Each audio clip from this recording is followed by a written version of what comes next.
Friends, Churu technology की team में आप सबका एक बार स्वागत। फिर से हिंदी व्याकरण की क्लास अपनी चल रही है और हिंदी व्याकरण की क्लास में हम लोग पढ़ रहे थे संधि का टॉपिक।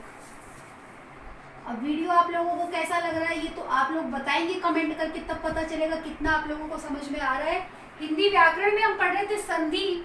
संधि में हमने दो प्रकार पढ़े, स्वर और व्यंजन। तीसरा प्रकार जो हमारा संधि का है वो है विसर्ग संधि। इसके बारे में हम बात कर चुके हैं कि विसर्ग संधि को हिंदी भाषा में शामिल क्यों किया गया। क्यों? क्योंकि संस्कृत भाषा से ही तो हिंदी भाषा निकली है, इसीलिए विसर्ग को हिंदी भाषा में शामिल किया, तो हमें विसर्ग संधि भी इसमें पढ़नी होती है। अब देखिए स्वर संधि में क्या हुआ था, स्वर के साथ स्वर का मेल हुआ और जो परिवर्तन हुआ वो स्वर में हुआ। व्यंजन संधि में क्या हुआ, व्यंजन के साथ व्यंजन का मेल और परिवर्तन किसमें, व्यंजन में हुआ।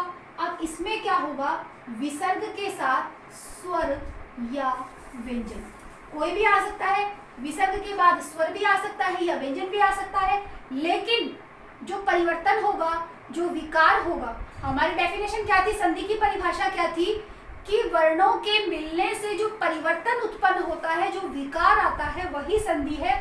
तो यहाँ जो परिवर्तन होगा वो परिवर्तन किसमें होगा, वो परिवर्तन आपके विसर्ग में होगा, इसीलिए इसका नाम विसर्ग संधि है। ठीक है, क्योंकि स्वर में स्वर के साथ परिवर्तन हुआ, व्यंजन में व्यंजन के साथ परिवर्तन हुआ, तो विसर्ग में विसर्ग के साथ परिवर्तन होता है। विसर्ग संधि को समझने के लिए हमें ज्यादा जोर नहीं आएगा, क्योंकि इसके हमें कुल 9 नियम पढ़ने हैं। कितने?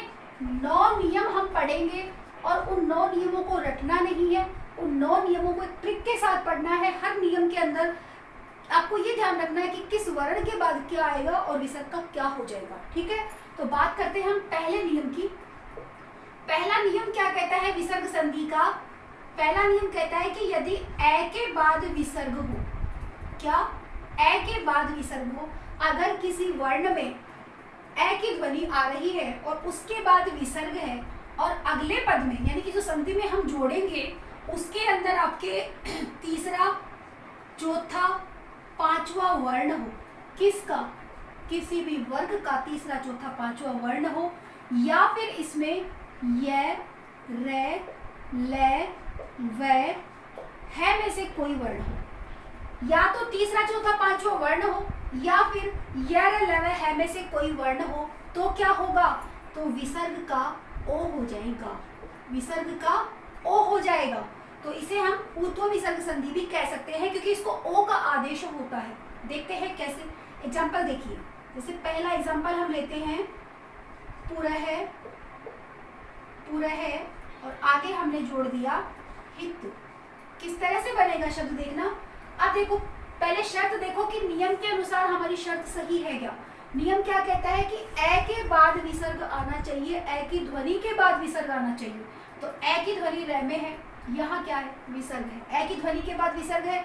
आगे वाली कंडीशन और देखिए, है आ रहा है और ये क्या कह रहा है कि तीसरा, चौथा, पांचवा वर्ण हो या फिर य, रे, ले, वे, है में से कोई हो, तो है इसमें, तो क्या हो जाएगा, विसर्ग को ओ का आदेश हो जाएगा और शब्द बन जाएगा अपना पुरोहित। पुरोहित। और देखते हैं इसके एग्जाम्पल। जैसे एग्जाम्पल आया, यशः प्लस द, यशः प्लस द। अब देखिए श में ए की ध्वनि है, ए के बाद विसर्ग है। आगे हम देखें द जो वर्ण है क्या है, तीसरा वर्ण है। कौन से वर्ग का? त वर्ग का तृतीय वर्ण। नियम क्या कहता है, तीसरा वर्ण हो सकता है, तो तीसरा वर्ण आ गया। तो हम शब्द बनाएंगे, यहाँ पे शब्द बनेगा अपना यशोदा। क्या बनेगा? यशोदा। ठीक है, इसी तरह से आप और भी शब्द देख सकते हैं इसके, जैसे आ जाए यशोधरा आ गया, यशोधरा, यशोगान, यशोगान। या आप देखिए एक एग्जांपल और देख लेते हैं इसका, मनः प्लस व्यथा। क्या? व्यथा। मनः प्लस व्यथा, ए के बाद विसर्ग और आगे आपका व आया है इसमें, तो शब्द बन जाएगा मनोव्यथा। मनोव्यथा, ये लीजिए। इस तरह से क्या है कि आपके विसर्ग संधि का पहला नियम कंप्लीट हो जाता है। और एक बार वापस रिपीट कर रही हूँ मैं इस नियम को कि ए के बाद विसर्ग है, तीसरा चौथा पांचवा वर्ण है, यह लव है में से कोई वर्ण आए तो क्या होता है, विसर्ग को ओ का आदेश हो जाता है। लिखना चाहे तो लिख ले और उसको स्क्रीनशॉट लेना चाहो तो आप स्क्रीनशॉट भी इसका ले सकते हो। ठीक है, फिर आगे हम बढ़ते हैं विसर्ग संधि के नियम नंबर 2 की तरफ। कुल हमें इसके 9 नियम पढ़ने हैं और विसर्ग संधि आपके टिप्स पे होगी। दूसरे नियम की बात हम करें, दूसरा नियम क्या कहता है। पहले नियम में हमने देखा कि विसर्ग का ओ बन जाता है। दूसरे नियम में देखते हैं क्या होता है। पहले नियम में देखा कि ए के बाद विसर्ग, और दूसरे नियम में हम देखेंगे कि ए आ को छोड़कर, ए या आ, इन दोनों को छोड़ दो, ये नियम नंबर 2 है।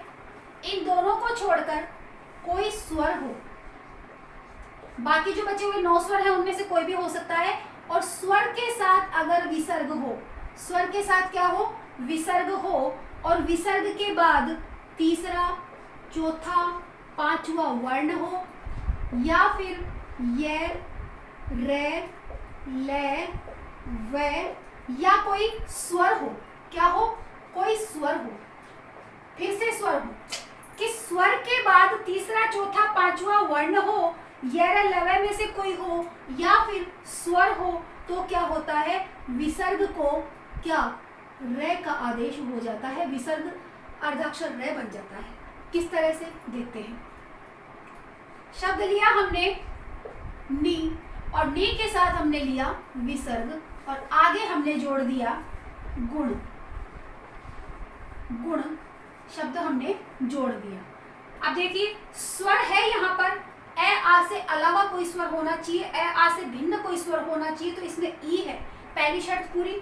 स्वर, स्वर के बाद विसर्ग, विसर्ग के बाद तीसरा चौथा पांचवा वर्ण हो सकता है, यर लव हो सकता है, या कोई स्वर हो सकता है। तो हम देख रहे हैं यहाँ पे क वर्ग का तीसरा वर्ण है, तो क्या हो जाएगा, शब्द निर्माण बनेगा अपना निर्गुण। अब ये जो रे बना है ये आधा रे बनेगा, और आधा रे फ्री नहीं रह सकता, तो वो अपने अगले व्यंजन के ऊपर चला जाएगा, निर्गुण। इसी तरह से देखिए, बात करें हम एक चौथा वर्ण लेते हैं उदाहरण के लिए, धन। अब ये तय वर्ग का चौथा वर्ण है और शब्द बन जाएगा अपना निर्धन, निर्धन। इस तरह से एक और देख लीजिए, जैसे आ जाए पांचवा वर्ण ले लेते हैं, कोई पांचवा वर्ण हम लेते हैं, ये लीजिए पांचवा वर्ण, तय वर्ग का पांचवा वर्ण हमने ले लिया और शब्द बनेगा निर्मूल।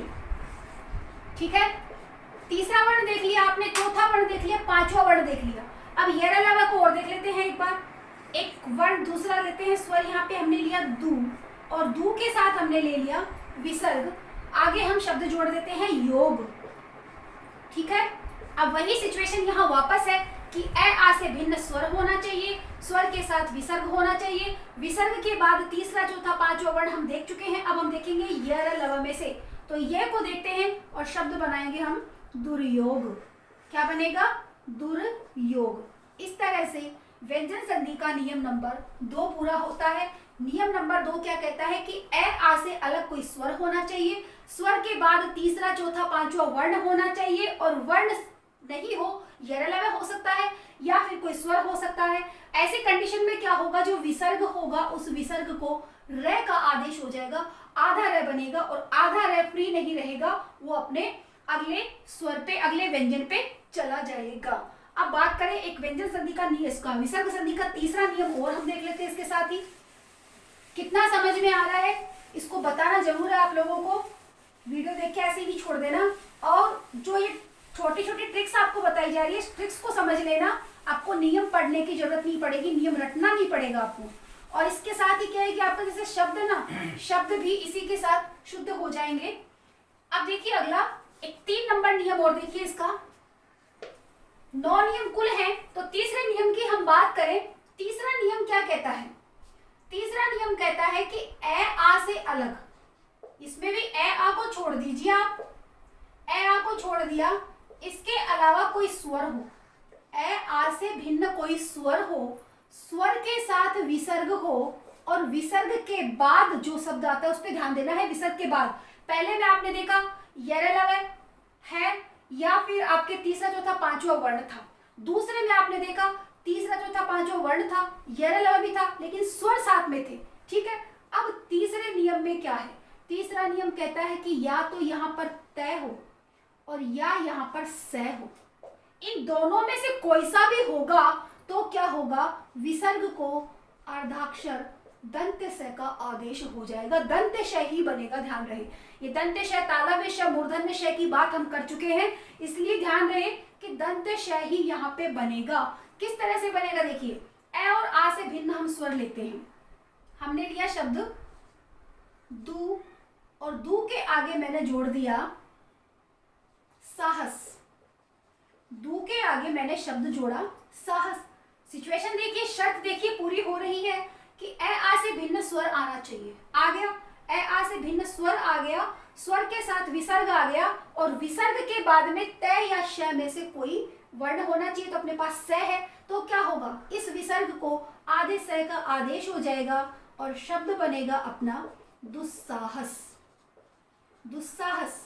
और एग्जाम्पल देखिए, जैसे हम देखें, ये देखिए इसमें छोटा ई है, ई स्वर है यहाँ पे और ई स्वर के बाद में विसर्ग है। ए आ नहीं लेना, इसके अलावा कोई भी नो ले सकते हैं। हमने ई स्वर लिया है और ई स्वर के बाद विसर्ग और आगे हम शब्द लेते हैं तार।